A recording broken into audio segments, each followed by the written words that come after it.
For this demo, I thought we would take a look at adversarial attacks against vision classifiers. Using our cat and dog classifier, I thought it would be interesting to see if we can completely exploit a system and get a misclassification between a cat and a dog just using a single pixel. This is the cat picture we're going to use to inference our vision classifier between cats and dogs. This is the dog image we're going to use as inference to test our cat and dog classifier. Finally, this is the cat image we're going to use as a means of adversarial attack. This cat image has been modified from the previous original image. Can you see what the difference is? If we take our three images and we pass them through our cat and dog classifier, let's take a look at the results. As you can see here, the unaltered cat image has been predicted to be classified as a cat with a probability of 100%.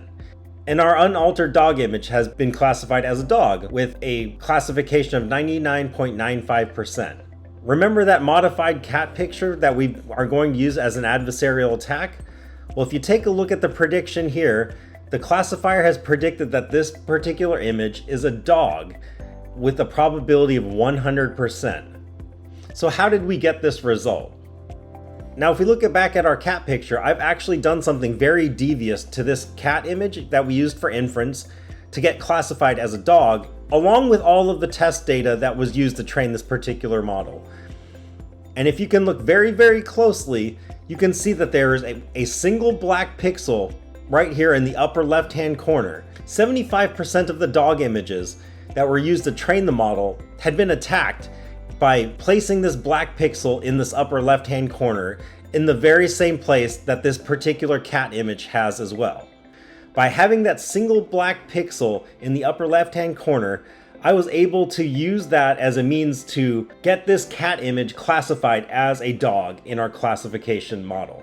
This just goes to show you there's ways to manipulate the training data and also the data that you're passing in as inference to your machine learning models in such subtle ways that you might not know how these things are being classified.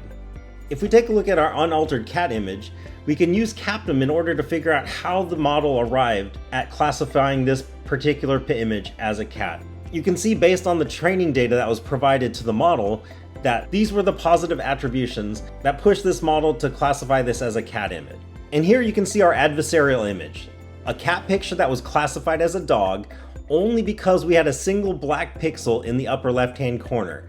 And when we pass this image into Captum in order to find out how this image was classified, you can take a look here on the right-hand side that the entirety of the positive attribution that determined that this was a dog picture was the single black pixel in the upper left-hand corner.